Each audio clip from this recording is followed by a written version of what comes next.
जीवन में कब किस प्रकार का संकट आ जाए ये किसी को पहले से पता नहीं होता। इसलिए कहते हैं कि मनुष्य को कभी फूलना नहीं चाहिए, अमीरी में भूलना नहीं चाहिए, अभिमान में झूलना नहीं चाहिए और कदम कदम पर सावधान रहना चाहिए। दिन कब बदल जाएंगे, दिन कब बिगड़ जाएंगे, अच्छे दिन कब आएंगे, बुरे दिन कब आ जाएंगे, सब कुछ हाथ से कब खिसक जाएगा, बहुत कुछ हाथ में कब आ जाएगा, इसका किसी को ज्ञान नहीं है। लेकिन इसको कहते हैं प्रारब्ध। प्रारब्ध, और जिसकी प्रबल प्रारब्ध है, अच्छी हो या बुरी हो, उस तरह की घटना घटित हो ही जाती है।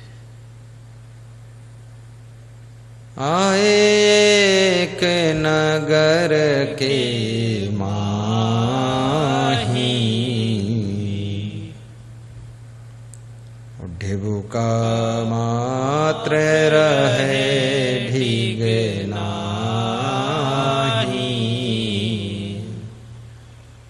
राजकाज में रहने वाला राजा वीरभद्र, राजमहलों में सोने वाला वीरभद्र, आज बेचारा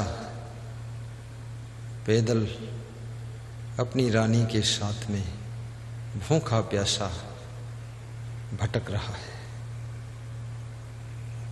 भाग्य किस उम्र में क्या मोड़ लेता है। बचपन में सुख था, जवानी में सुख था, बुढ़ापे में भाग्य ने पलटी खाया, दुख शुरू हो गया। हर रोज भाग्य परिवर्तन होता है और हर रोज तुम्हारे कर्म भी परिवर्तन होते हैं, सोच परिवर्तन होती है, विचार और वाणी बदल जाते हैं। बदलाव तुम्हारी जिंदगी का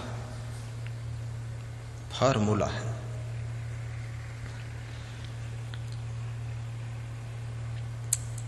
कर्मोद्रिका एक नृप चीन्हा,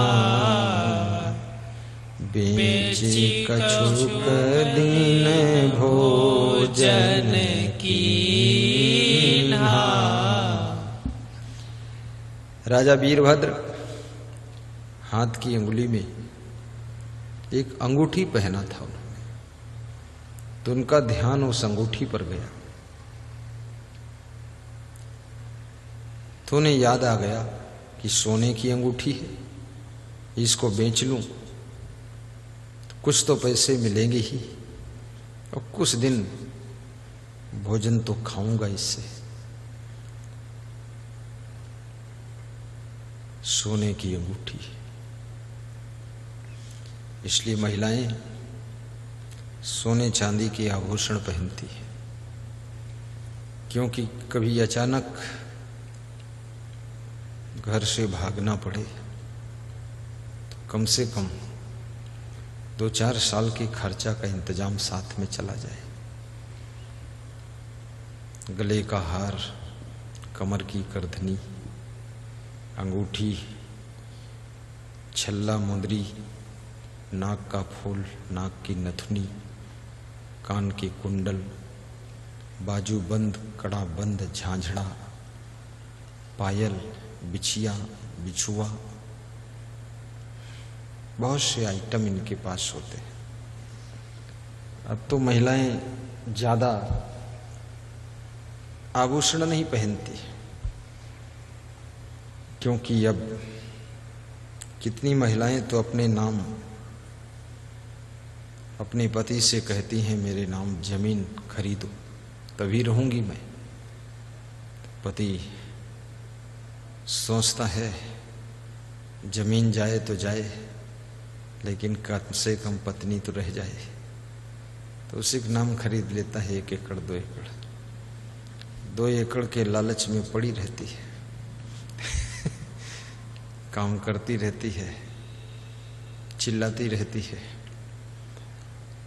पति पत्नी में संदेह है, भरोसा टूट रहा है। कितने घरों में ऐसी नारियां हैं जो कभी भी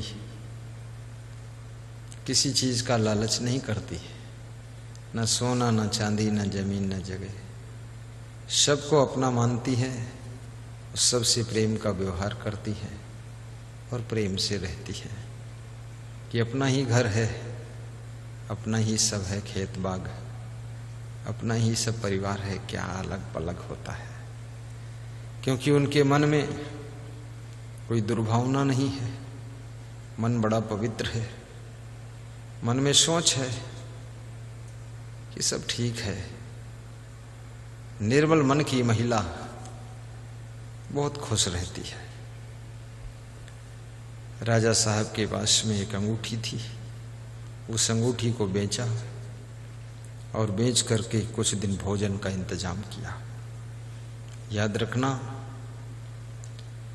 चाणक्य ने अन्न को प्रिय पदार्थ कहा है।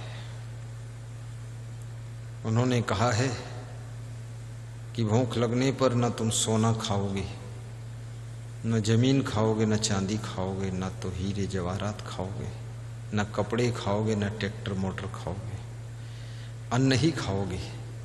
इसलिए अन्न से प्रिय कोई पदार्थ नहीं है। नास्ते अन्न समम प्रियम, नास्ते चच्छ समम तेजो, नास्ते मेघ समम तोयम, नास्ते चा आत्म समम बलम। आत्म बल के समान कोई बल नहीं है, मेघ के जल के समान कोई जल नहीं है, नेत्र के समान कोई प्रकाश नहीं है और अन्न के समान कोई प्रिय पदार्थ नहीं है। भूख लगती है तो ये शरीर अन्न की मांग करता है और अन्न खाते ही मन प्रसन्न हो जाता है। इसलिए अन्न का इंतजाम हमेशा रखना चाहिए। आप कितना अच्छा घर बनाएं, कितना अच्छा आप आश्रम बनाएं, लेकिन अगर भोजन भंडारे का इंतजाम नहीं है तो वहां कोई रहेगा नहीं, कोई नहीं रहेगा, काम खत्म।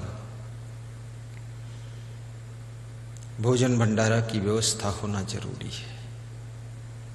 आश्रम भले छोटा हो और भोजन भंडारा से भी ज्यादा, अन्न से भी प्रिय अगर कुछ है, प्रेम का व्यवहार बहुत प्रिय है। आज हमारे पास में उन्नाव